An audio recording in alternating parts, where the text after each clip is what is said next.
자, 이럴 때는 법원으로 가보겠습니다. 자, 법원 경매 사이트로 들어왔어요. 뭔가 내용이 미흡한데 이게 약간 시간 차이가 있을 수 있거든요.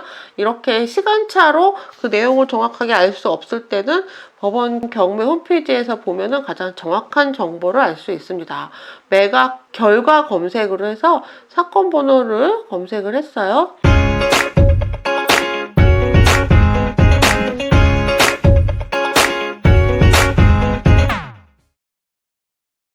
안녕하세요. 반갑습니다. 이현정TV의 부동산 경매 무작정 따라하기 온라인 트레이닝 피드백 시작하겠습니다. 첫 번째 물건은 현실주의자님 물건이에요. 직접 다녀오셨군요. 지난주에 제주도 물건 과제를 올려주셨는데 이번 주에 현장 답사 다녀오셨군요.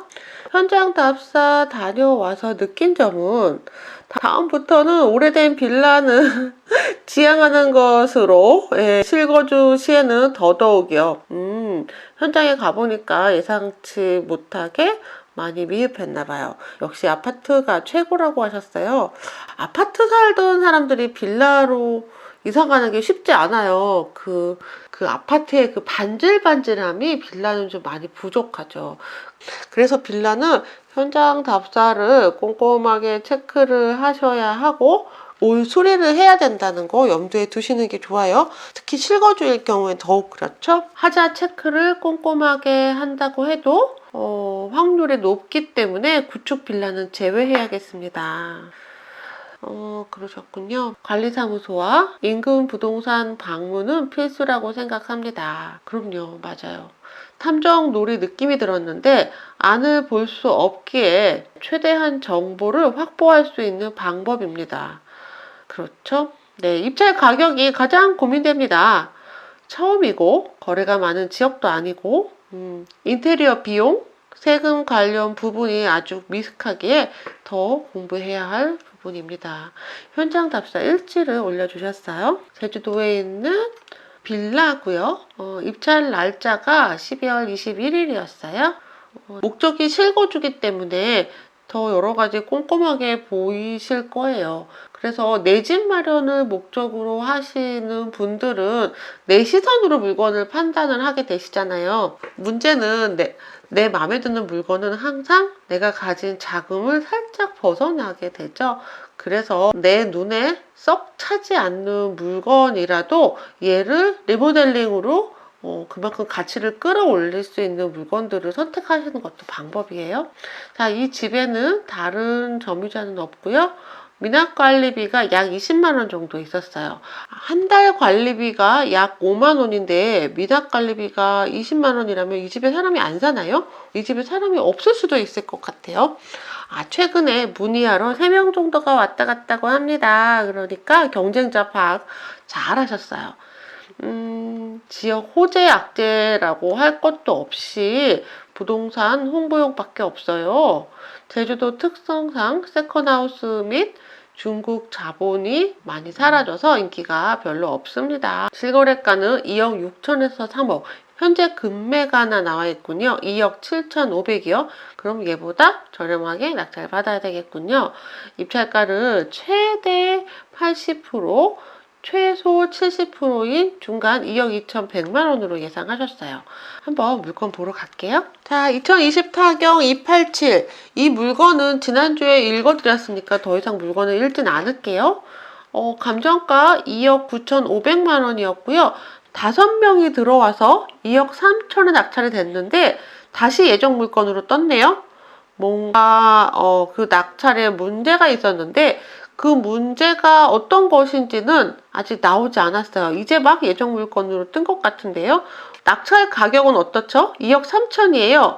현실주의자님이 생각하신 최대가와 최소가 안에 들어가 있네요. 80%가 조금 안 되는 적정 가격에 낙찰이 된 것으로 보여요. 그런데 지금 왜 이게 예정으로 떴는지 한번 살펴봐야 될 것 같은데요. 문건 송달 내역 좀 한번 확인해 볼게요. 문건 송달 내역이 12월 21일 이후로 없습니다. 자, 이럴 때는 법원으로 가보겠습니다. 자, 법원 경매 사이트로 들어왔어요. 뭔가 내용이 미흡한데 이게 약간 시간 차이가 있을 수 있거든요. 이렇게 시간차로 그 내용을 정확하게 알 수 없을 때는 법원 경매 홈페이지에서 보면은 가장 정확한 정보를 알 수 있습니다.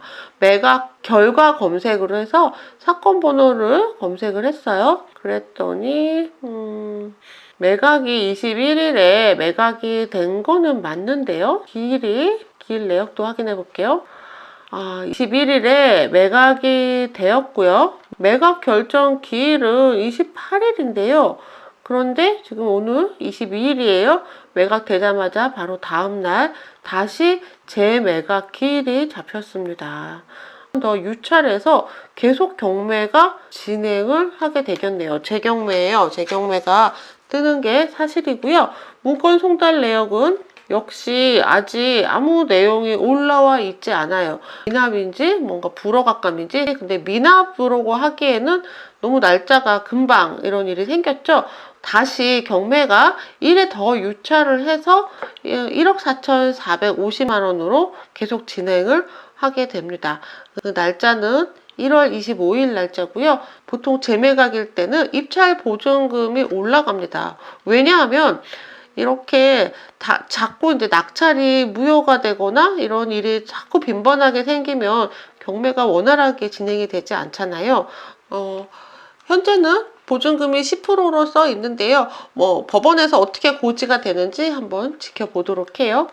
아마 내일쯤이면 정확한 내용이 올라오지 않을까 싶거든요. 현실주의자님, 입찰 가격이 가장 고민이 된다고 하셨는데요. 그거는 다 마찬가지예요. 그런데 제대로 정확하게 잘 짚어내셨고요. 관리사무소에서는 3명이 방문했다고 하셨어요. 그리고 입찰 가격도 최대가와 최소가 안에서 일단 입찰이 됐거든요.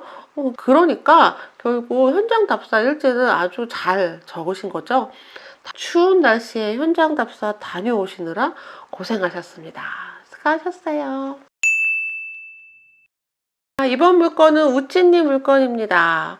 아쉽게도 현장 조사까지 갈 시간이 없어서 사전 조사로 과제 제출합니다. 확실히 이번 주 강의를 듣고 나서 물건을 얼마나 더 꼼꼼하게 체크해야 하는지 확인하면서 물건을 보았습니다. 원리 분석이 쉬운 물건을 찾는 것도 쉽지 않더라고요. 돈 되는 물건 먼저 찾으시고요. 그 다음에 권리 분석이 너무 어렵다 하는 것만 빼시면 돼요. 일부러 권리 분석이 좀 쉬운 물건을 찾기는 어려워요.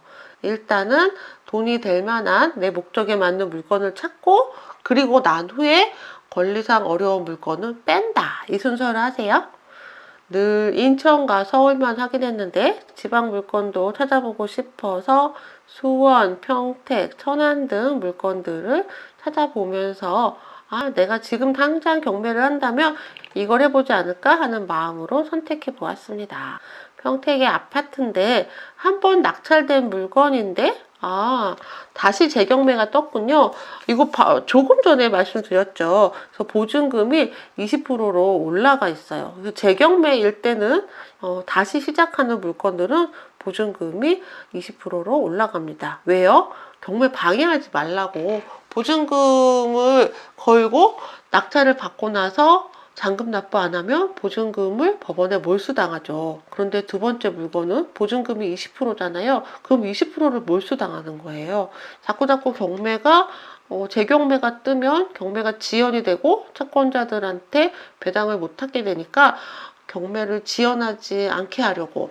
그러니까 이렇게 재경매 뜬 물건은 입찰할 때 더욱 신중하라는 뜻이라고 보시면 되세요. 관리비 조사하는 과정에서 밤늦게 관리사무소에 전화했더니 낮에 전화하라고 하셔서 확인을 못한 게 가장 아쉽네요. 밤에 전화하면 관리실에 직원들이 없죠. 예, 경비실 야간 담당만 있기 때문에 퇴근 시간 전에 전화하셔야 돼요. 6시 전. 보통 어떤 관리실은 5시 전에 전화를 하셔야 담당자가 이 관리비 내역을 알려주실 수 있을 겁니다. 현장 답사 일지 먼저 볼까요? 자, 현장 답사 일지 평택에 있는 아파트입니다. 감정가 8,500이고 지금 유찰을 해서 4,165만 원으로 진행이 되고 있고요. 재매각 물건이에요. 소유자 물건. 그래서 특이사항, 권리사항의 특이사항 없어요. 지자체 정보는 단지 안에 어린이집, 초등학교, 중학교가 있는 살기 좋은 아파트네요. 생활시설이 주요 생활시설과는 좀 거리가 있고요. 전세가가 최근에 많이 상승했어요. 실거래가는 6,500에서 8,000, 전세가 6,000에서 7,500. 현재 매물은 7,900이면 전세랑 그냥 일반 매가랑 400만 원밖에 차이가 안 나는군요. 그래서 최대 6,500, 최소 6,100. 그래서 결정을 6,300으로 하셨어요. 아파트가 오래되고 현재 거래되는 매물들을 보아서 인테리어 비용이 필수로 들어갔듯이 보입니다. 특히 화장실 수리해야 될 것 같아요. 물건 한번 볼게요. 평택에 있는 아파트입니다. 8,500에서 유찰이 2회 유찰을 해서 49% 4,165만 원을 진행하고 있는데요. 말씀하셨듯이 보증금은 20%입니다. 왜냐하면 한번 미납을 했기 때문이죠. 낙찰이 한번 됐어요. 공땡땡님이 낙찰을 받았고 7,560만 원의 낙찰을 받으셨거든요. 근데 미납을 했어요. 이 유찰이 2번이나 됐네요. 그리고 다시 1월 11일에 날짜가 접혔는데 변경이 됐습니다. 지금 법원에서 변경 굉장히 자주 되고 있어요. 그런데 법원에서 변경되는 이유는 코로나19 때문이기도 한데요. 개인적 특성도 있거든요. 왜 변경이 됐을까요? 미납된 이유도 확인해야 되잖아요. 미납된 이유를 확인하려면 문건 송달 내역을 보시는 거예요. 낙찰된 날이 8월 3일이었고요. 그리고 대금 납부 기한은 9월 21일이었어요. 그 날짜 안에 어떤 문건들이 들어갔는지 한번 볼게요. 8월 3일, 2월 이후로 아무것도 없고요. 6월 1일, 8월 20일에 최고가 매수인에게 대금 지급기한 통지서를 발송을 했는데 폐문부재였고요. 그리고 한 열흘 후에 다시 발송을 했는데 역시 송달간주는 도달이 됐다는 뜻이 아니라 폐문부재여서 송달된 걸로 치는 거죠. 그래서 결국은 낙찰자가 잔금을 납부하지 않았네요. 낙찰자가 잔금을 납부하지 않고 불허가를 내달라고 법원에 요청한 적도 없습니다. 그래서 그냥 재경매가 뜬 것으로 보이고요. 그리고 11월 이후로는 특별한 문건 송달 내용이 없습니다. 낙찰자가 이 낙찰을 불허가 내려고 요청한 적도 없고요. 채권자가 뭔가를 요청한 적도 없어요. 아마도 이 낙찰자의 개인적인 이유거나 낙찰된 가격이 마음에 안 들었거나 일 것 같아요. 개인적인 이유라는 건 잔금 납부를 할 수 있는 대출이 문제가 되는 경우가 가장 흔해요. 예상치 못하게 대출을 받을 수 없게 돼서 잔금 납부 못하는 분들도 꽤 많습니다. 그리고 낙찰 가격이 너무 높다고 생각을 해서 차라리 그냥 보증금은 590만 원이잖아요. 차라리 보증금을 그냥 날려버리는 경우들도 있어요. 왜 미납이 됐을까는 문건 송달 내역을 보고서 유추를 하고요. 현장 가서 확인하는 걸로 합니다. 매수인이 공씨 공씨 물건을 낙찰을 받았네요. 성이 굉장히 특이하시잖아요. 아마도 이해관계인일 수도 있지 않을까 라는 생각도 해봅니다. 자, 이 물건 소유자가 2명이네요. 소유권이 2명이 반반씩 가지고 있는 물건이에요. 근저당이 말소 기준 걸리고 소유권자의 1명에 대해서 또 근저당이 설정이 되어 있고 지분에 대해서 압류가 들어있어요. 이렇게 1명의 지분에 대해서 근저당과 가압류가 있는 거랑 상관없이 경매는 전체 물건에 대한 근저당에 대해서 이미 경매가 진행이 됐습니다. 그래서 이 물건은 지분에 관련된 권리가 있지만 경매는 물건 전체의 권리를 가진 농협에서 진행을 했기 때문에 지분 매각이 아니라 일괄 매각입니다. 그래서 이 물건은 물건 전체에 대해서 진행을 하는 물건이고요. 만약에 이 KT저축은행에서 경매를 넣었다라고 하면 이 지분에 대해서만 경매가 진행이 되거든요. 그러면 지분 경매가 되는 거죠. 자, 49.97 이 물건이고요. 가격이 계속 빠진 상태에서 지금 머물러 있는 물건이네요. 7,900에 시세 조사 적절하게 잘 하셨어요. 네이버 시세 조사 하시는 방법대로 잘 하셨습니다. 그래서 현재 나와 있는 매가가 7,900 정도. 월세가 500에 40, 사고 매매가 8,000, 9,500까지 나와 있는 물건도 있긴 한데요. 매매 지금 7,500도 있네요. 7층.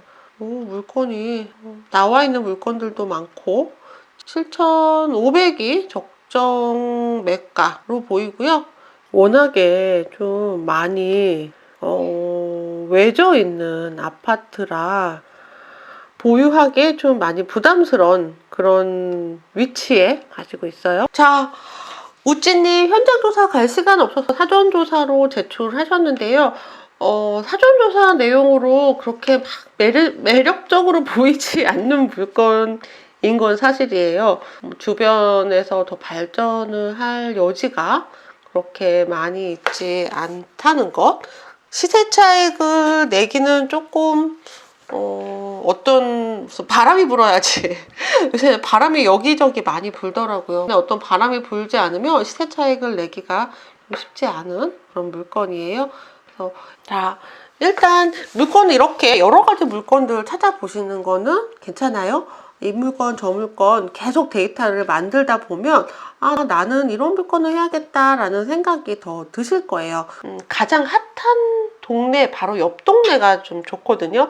핫한 동네는 너무 비싸잖아요. 그러니까 거기서 멀지 않은 그 동네에 가지 못하는 사람들이 머무는 동네는 조금 저렴해요. 대장주 아파트가 좋은 거는 누구나 알죠. 그런데 그 대장주 아파트가 비싸니까 그만큼 자금이 안 되기 때문에 못 하잖아요. 그래서 그 대장주 아파트에서 조금 거리가 있으면서 가격이 맞는 그런 물건들을 고르는 거거든요. 지금 이렇게 저렇게 서울과 인천을 넘어서서 다양한 물건을 한번 찾아보고 있어요. 지금 저렴한 물건으로 보고 계시니까 최저가 8,000 이하 이렇게 옵션을 선택을 하고 물건들을 쫙 검색을 해보시는 것도 아마 도움이 되실 것 같아요. 기일 입찰표도 잘 해보셨고요. 다음번에는 가까운 지역으로 현장 답사 한번 다녀오세요. 이렇게 마음에 드는 지역 너무 멀어서 못 가잖아요.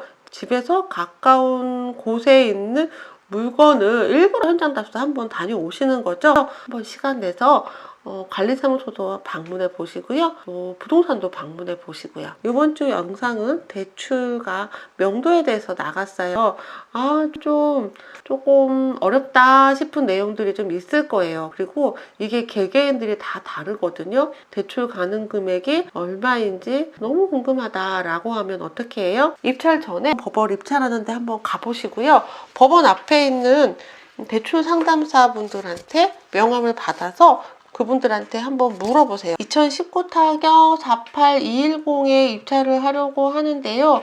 대출 가능 금액이 얼마나 될까요? 라고 물어보면 대출 상담사 분들이 어느 정도 될 것 같습니다. 라고 그냥 어바우트를 알려줘요. 정확하게 이분들도 알 수 없어요.